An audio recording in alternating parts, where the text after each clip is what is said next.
Tras el fracaso de La Dimensión Desconocida, la película, como a nivel de taquilla como a nivel personal, tomando en cuenta que, vamos, la mayoría de ustedes ni siquiera han visto la película, pero conocen sobre el morboso accidente de helicóptero que la llevó a juicio, para Steven Spielberg esto era un punto de inflexión, porque se dio cuenta de que su proceso de filmar estaba saltándose espacios y créditos en un acto bastante ególatra, muy agresivo. También recordemos que había entrado en la controversia de la dirección fantasma de Poltergeist frente a Toby Hooper, que también terminó en una demanda. Bueno, ahora Spielberg lo que trataría de hacer sería mejor tomar una posición que había visto adoptar de parte de su amigo George Lucas en la comodidad de la producción para avalar proyectos que bajo los esquemas que ahora conocemos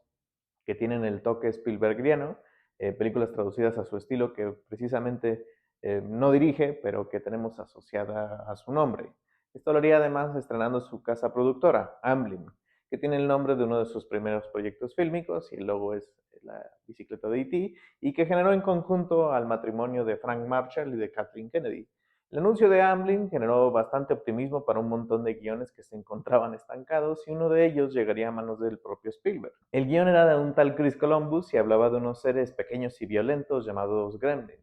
Columbus los había escrito de forma bastante autobiográfica pensando en dos situaciones bastante curiosas. La primera de ellas, la relación que tenía con su padre, quien los fines de semana se la pasaba armando y desarmando el automóvil familiar, siempre mencionando sus peripecias de la Segunda Guerra Mundial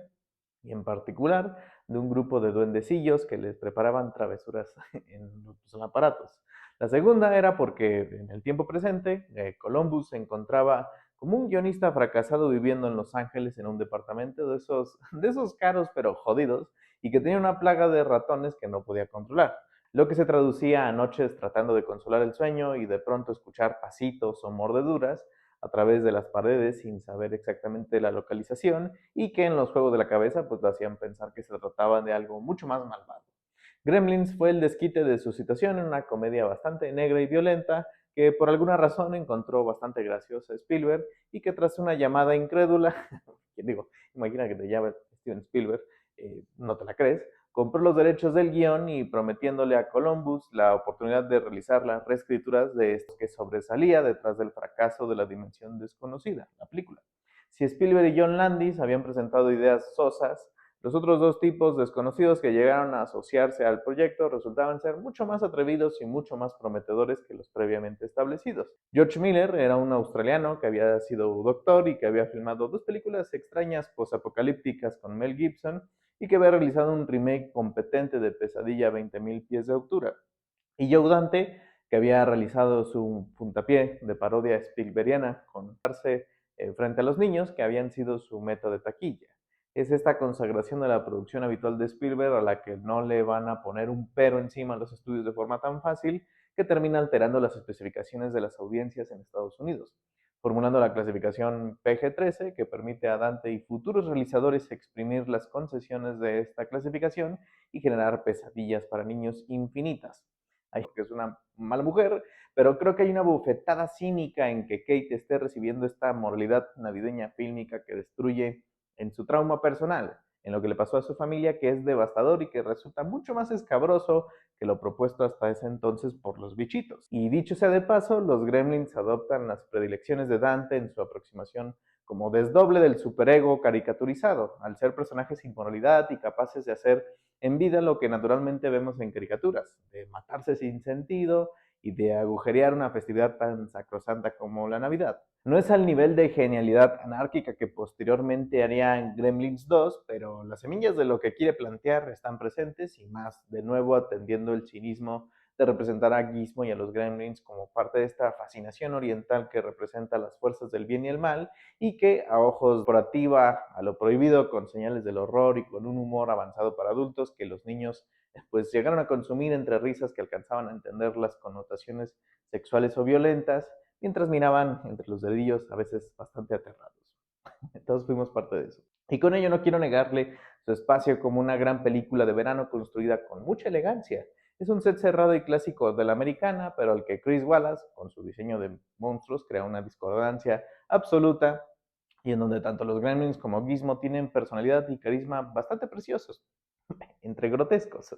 De esto. Sí fue en realidad el fenómeno de Gremlins y la triada de verano de 1984, porque por cerca de 16 semanas enteras, es decir, 4 meses, Gremlins ocupaba el segundo lugar de taquilla al lado de Cazafantasmas, que era el primero, e Indiana Jones y el Templo de la Perdición en el tercero. Y fue una taquilla muy peculiar porque las audiencias encontraban gritos y risas, aventuras con fluidos y padres paniqueados. La decadencia moralista del americano promedio acababa de comenzar y era el apunte a un cine mucho más elevado con su violencia que sentó bases. Y todo gracias a que un tipo no podía dormir por culpa de unas ratas, por culpa de un tipo que huía de sus responsabilidades como adulto en un síndrome de Peter Pan, y por Joe Dante, que absolutamente merece más crédito como el genio autoral dentro del cine ochentero clásico. No es Spielberg, Joe Dante. Eso fue todo, no se olviden de checar la cartelera de cultura en Zona Franca, aquí están mis redes sociales, perdón si hablé un poquito golpeado, pero es que me mordí la lengua hace unos días, entonces, y sí, me la mordí muy feo, a tal grado de que tuvieron que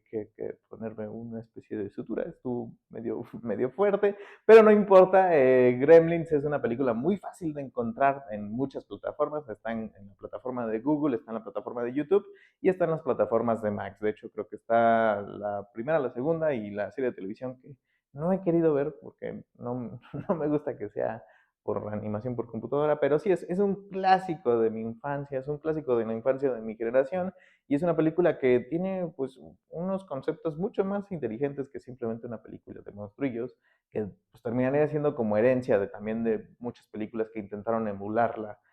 fuera con este tipo de cosas como los Critters o los Ghoulies, o todas estas cosas que hacía la productora que hizo Puppet Master. O sea, realmente es una película que se presta como esta fascinación infantil de ensoñar cosas mucho más fantásticas en medio de un entorno pues, que puede parecer mediocre y muy tradicional. Y es muy bonita. Eh, todos queremos un gizmo, pero no lo queremos mojar. Nos vemos.